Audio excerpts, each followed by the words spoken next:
A liberal professor on equality.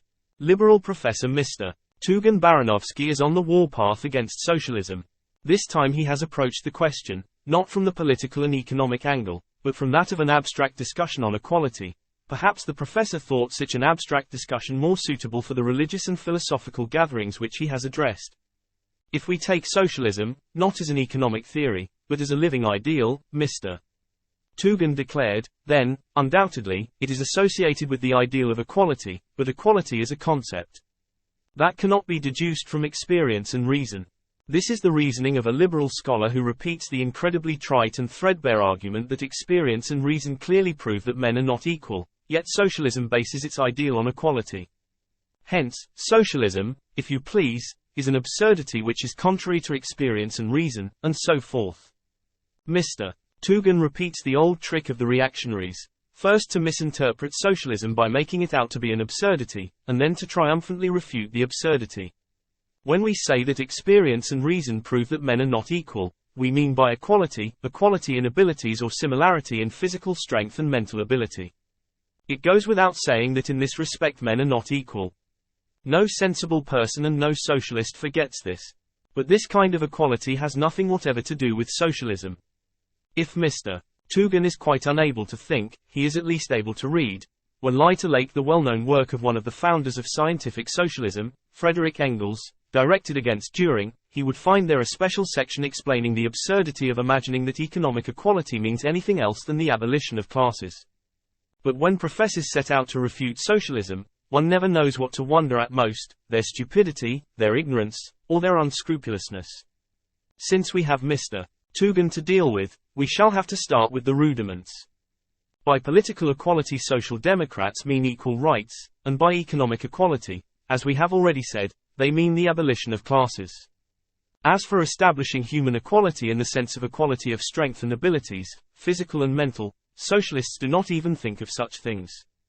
Political equality is a demand for equal political rights for all citizens of a country who have reached a certain age and who do not suffer from either ordinary or liberal professorial feeble-mindedness. This demand was first advanced, not by the socialists, not by the proletariat, but by the bourgeoisie. The well-known historical experience of all countries of the world proves this, and Mr. Tugan could easily have discovered this had he not called experience to witness solely in order to dupe students and workers, and please the powers that be by abolishing socialism. The bourgeoisie put forward the demand for equal rights for all citizens in the struggle against medieval, feudal, serf owner and caste privileges. In Russia, for example, unlike America, Switzerland and other countries, the privileges of the nobility are preserved to this day in all spheres of political life, in elections to the Council of State, in elections to the Duma, in municipal administration, in taxation, and many other things.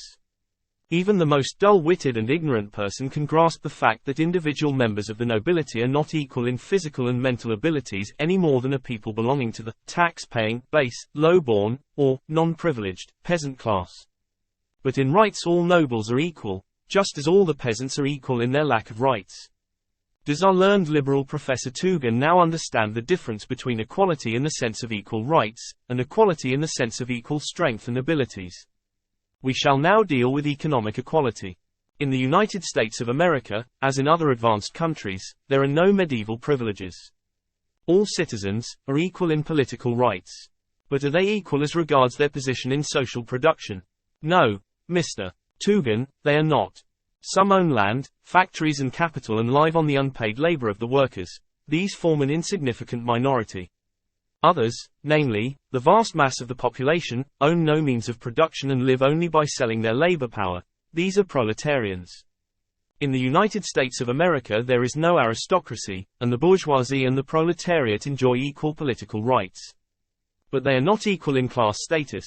One class, the capitalists, own the means of production and live on the unpaid labor of the workers. The other class, the wage workers, the proletariat, own no means of production and live by selling their labor power in the market. The abolition of classes means placing all citizens on an equal footing with regard to the means of production belonging to society as a whole. It means giving all citizens equal opportunities of working on the publicly owned means of production, on the publicly owned land, at the publicly owned factories, and so forth. This explanation of socialism has been necessary to enlighten our learned liberal professor, Mr. Tugan, who may, if he tries hard, now grasp the fact that it is absurd to expect equality of strength and abilities in socialist society. In brief, when socialists speak of equality, they always mean social equality, equality of social status, and not by any means the physical and mental equality of individuals. The puzzled reader may ask, how could a learned liberal professor have forgotten these elementary axioms familiar to anybody who has read any exposition of the views of socialism? The answer is simple. The personal qualities of present-day professors are such that we may find among them even exceptionally stupid people like Tugan. But the social status of professors in bourgeois society is such that only those are allowed to hold such posts who sell science to serve the interests of capital, and agree to utter the most fatuous nonsense, the most unscrupulous drivel and twaddle against the socialists. The bourgeoisie will forgive the professors all this as long as they go on abolishing socialism.